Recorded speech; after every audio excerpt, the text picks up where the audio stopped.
Korupsi di Tulungagung. Menurut Kamus Besar Bahasa Indonesia, korupsi adalah penyelewengan atau penyalahgunaan uang negara untuk keuntungan pribadi atau orang lain.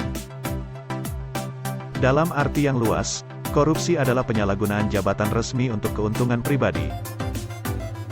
Menurut Undang-Undang Nomor 31, Tahun 1999 Junto Undang-Undang Nomor 20, Tahun 2001 tentang Pemberantasan Tindak Pidana Korupsi, adalah tindakan melawan hukum dengan maksud memperkaya diri sendiri, orang lain, atau korupsi yang berakibat merugikan negara atau perekonomian negara.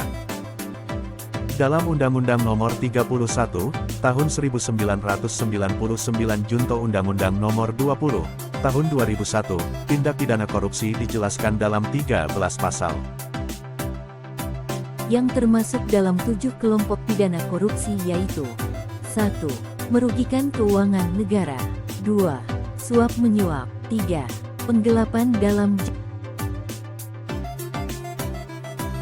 4. Pemerasan. 5. Perbuatan curang.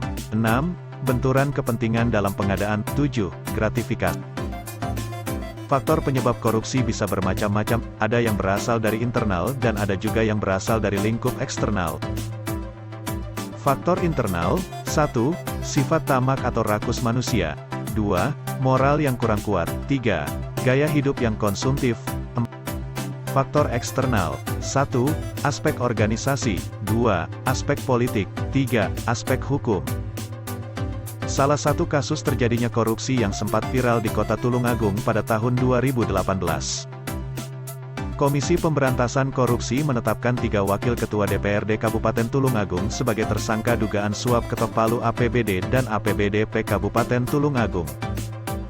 KPK melakukan penyelidikan dan ditemukan adanya bukti permulaan yang cukup sehingga KPK meningkatkan status perkara ini ke tahap penyidikan dengan mengumumkan tersangka.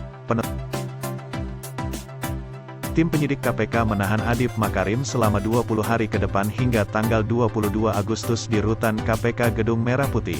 KPK mengimbau untuk 2 tersangka lainnya, yaitu Agus Budiarto dan Imam Kambali untuk hadir pada jadwal pemanggilan berikutnya oleh tim penyidik. Ketiga tersangka merangkap jabatan sebagai Wakil Ketua Anggaran periode tahun 2014 sampai pada September tahun 2014. Supriyono selaku Ketua DPRD Kabupaten Tulungagung bersama dengan Adip Makarim, Agus Budiarto, dan Imam Kambali melakukan rapat pembahasan RAPBD tahun anggaran 2015. Pembahasan tersebut terjadi deadlock dengan tim anggaran pemerintah daerah, TAPD, pemerintah Kabupaten Tulungagung.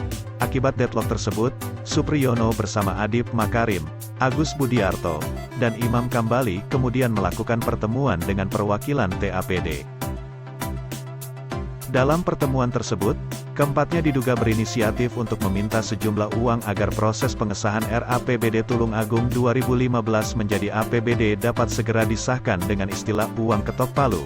Adapun nominal permintaan uang ketok palu yang diminta Supriyono, Adip Makarim, Agus Budiarto, dan Imam Kambali tersebut diduga senilai 1 miliar rupiah dan selanjutnya perwakilan TAPD menyampaikan pada Syahri Mulyo selaku Bupati Kabupaten Tulungagung.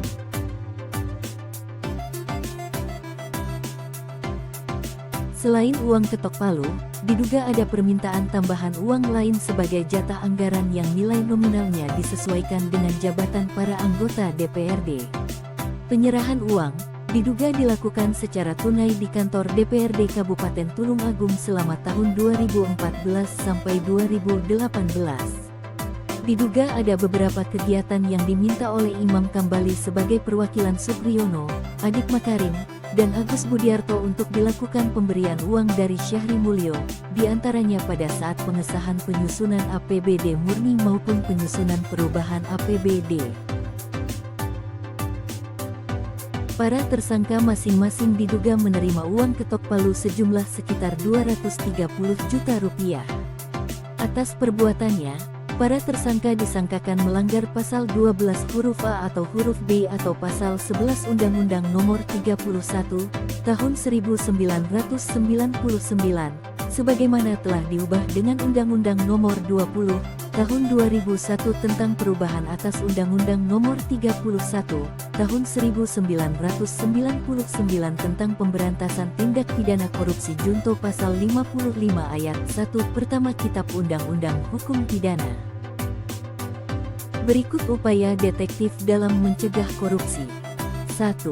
Memperbaiki sistem dan memantau pengaduan masyarakat. 2. Pemberlakuan kewajiban pelaporan transaksi keuangan tertentu. 3. Pelaporan harta pribadi pemegang kekuasaan dan fungsi publik. 4. Partisipasi Indonesia pada gerakan anti korupsi dan anti pencucian uang.